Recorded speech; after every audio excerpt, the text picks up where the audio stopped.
How's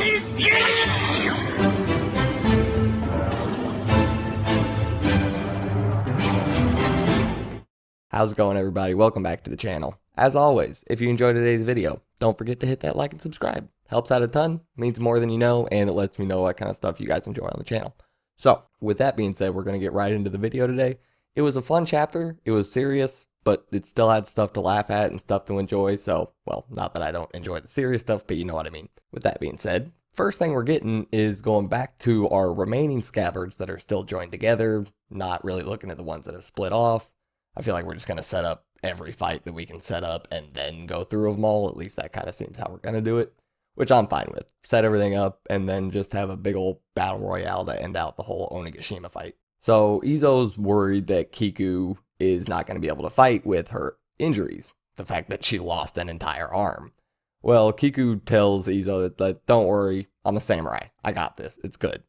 The pain's going to go away when I die, so it's whatever, which is kind of a badass line, I'm not going to lie. Kiku also tells Izo that it hurt a lot more when you left without saying anything. So Izo says, hey, if you can still tease me, you are obviously feeling fine. We got him talking about what's going to happen after the borders get opened in Wano country, talking about how we can't really talk about that until we actually survive the night. Kinemon's telling everybody, like, hey, this is already all-out war. Says, I'm going to go get Momonosuke. You guys go split up, reinforce everybody else, make sure we don't lose any unnecessary allies. So they go out, say, that's fine, we're going to go do that. Kiku just asks Kinemon if she can go with him to take out Kanjuro. She failed to do that last time. She wants to prove that she can do it. Not necessarily to anybody else. I mean, I'm sure to everybody else, but to herself as well. I'm sure that's kind of making her mad. Like, she's probably more mad at herself than anything else. Next, we get something that I don't think anybody really remembered. I'm sure there's a couple people out there, but Nekomamushi didn't know that Pedro was dead until just now when Shishilin told him. And yeah, I didn't see that coming because, like I said, I completely forgot or didn't even think about the fact that, yeah, Neko wouldn't even know yet. He's not been around anybody to tell. So pretty much the rest of our scabbards are going to split up. Kinemon and Kiku are going to go in a two-man team.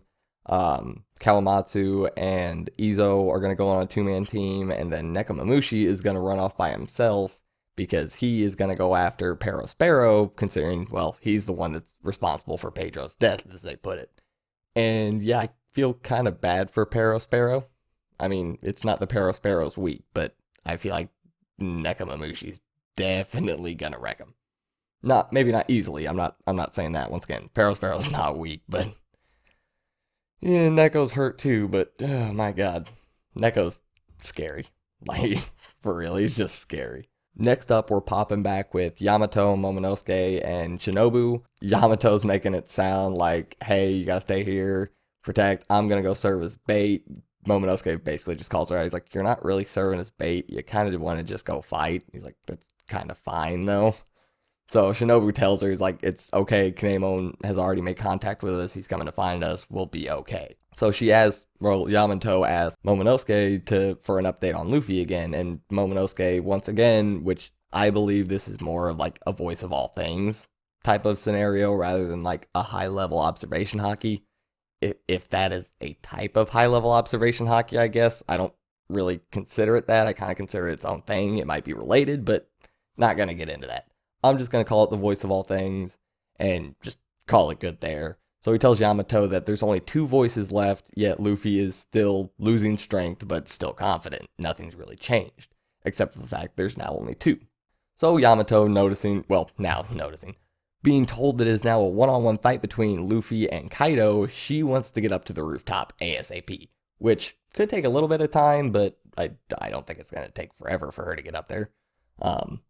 The amount of fighters is kind of dwindling, so you won't see as much resistance as Luffy or Zoro did trying to get up there. So she leaves, Momonosuke picks up Kozuki Oden's journal and starts to read it. I think that's awesome that he's getting to read his dad's journal. I think that's going to come into play, at least somewhat. And honestly, it's going to just be nice for Momonosuke to be able to see or read all of the stuff that his dad went through and all of the things he experienced on his journey. Now we get to the point where my guy Zoro literally gets carried by Sanji. And you know Oda's poking fun at the whole Zoro Sanji debate that all the fans have, and it's stupid. I think this is hilarious. Even as a hardcore Zoro fan, I still like Sanji too. He's one of the first, like, 5 members of the crew. Yeah, I like him too. This is awesome. This is hilarious. It's a really good moment because we get the little flashback of Zoro and Law just popping through the ceiling. Apparently, the items that Law switched with were in midair. I don't know if it's just because he's kind of beaten up that he doesn't have super control over it or what it was, but you think you'd be able to notice like what items you're gonna switch with when using his ability, but maybe not. Who knows? So we get the flashback, and Sanji catches both Law and Zoro, and then he also yells at Zeus like, "Hey, why are you not with Nami?" So Zeus just runs away from him, and I honestly think this is just more foreshadowing to show us that, yeah, Nami's gonna get Zeus back. That's kind of just where we're going with it. Starts screaming at the two for falling and having to catch him because he says he only catches ladies. Because, well, it's Sanji. So Law just gives Zoro to Sanji. He's like, all right, you take care of him. I gotta go. Law, I made a video about this not that long ago. You're a doctor. You're not just a fighter. You're also a doctor. What are you doing? Your fruit is literally centered around surgery. And the guy with a bunch of broken bones is not going to get a little bit of surgery real quick. Okay, fine. Whatever. Fine. Okay, fine. Maybe Law's just mad that he lost out in the popularity poll to Zoro and Sanji. Maybe that's all it is. I'm just, maybe. So, we're going to move on. But Sanji actually yells at him. He's like, I'm not a doctor and I don't have time for this. But Law just tells him, he's got 20, 30 bones, put him in a splint, make sure he stays awake, which he keeps falling asleep. So we're going to have to work on that part. So we get a nice little interaction between them while Sanji's wrapping Zoro up in this huge amount of bandage. He asks him who put him in this state anyway. He says Kaido and Big Mom. Sanji's like, well, it's kind of a feat just getting up there in the first place. That's kind of impressive. So, figures.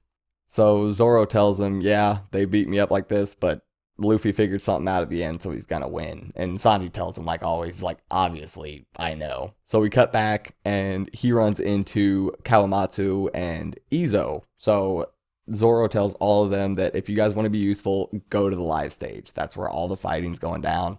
So we're gonna get 2 scabbards and Sanji all showing up to help out at the stage. And we already got Marco out there. Chopper's already out there. He smacked Queen around. Komachio, Usopp and Nami are on the way there right now, but that's going to change just a little bit here in a second. So, honestly, why don't we just kind of get right into that? Because, yeah, that's kind of the next page. So, we pick back up from where Big Mom just absolutely annihilated page 1. Absolutely just wrecked his shit, which, once again, was wonderful.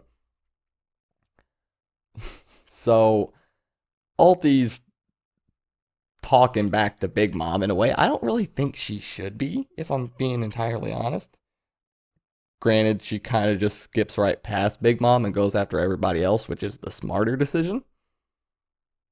But that still didn't even work out the best, as we're going to see here in just a little bit. So yeah, we get a little bit of back and forth between them. Ulti screaming at Big Mom. I love Nami's part where she's like, Big Mom, we can take out Ulti together. You can do this. And that just backfires because Big Mom tells her, she's like, no, I am not your ally, okay? I dislike them more right now. I still hate you. Which I did not expect Big Mom to just turn around and like the Straw Hats just because she got mad at the Beast Pirates. That would make even less sense than what Big Mom has done up until now. That's just a whole nother level of stupid. So, after she gets yelled at by Big Mom, Nami just turns around and yells at Ulti like, hey, we'll take out Big Mom together, don't worry. Once again, does not work at all. So they start running away again. Ulti, like I said, just skips straight past Big Mom and goes for them and takes out Komachio. And starts just kicking it repeatedly. This is when Tama tells her to stop, and Ulti makes the biggest mistake of her life and literally claws the face of a small child. Yeah, if you didn't notice, go back and look at it. You see blood like flying off Tama's face. Like, she, like, hit the shit out of that child. And not only does that make Big Mom mad once again, not a good idea. Ulti, you are stupid. You are stronger than your brother, but you might be stupider than your brother. I'm just saying. Page 1 had no forewarning that Big Mom was going to beat him down like that. You know it's coming. And you're still like, nah, it's fine. It's going to jump right in here. Don't worry about it. Also, you hit a kid, so yeah. You kind of deserve anything that comes to you at this point, which I was kind of hoping I was going to get to see Big Mom just smack her down too. I'm not going to lie. I don't really like Ulti and Page 1. I just don't really care about either of them.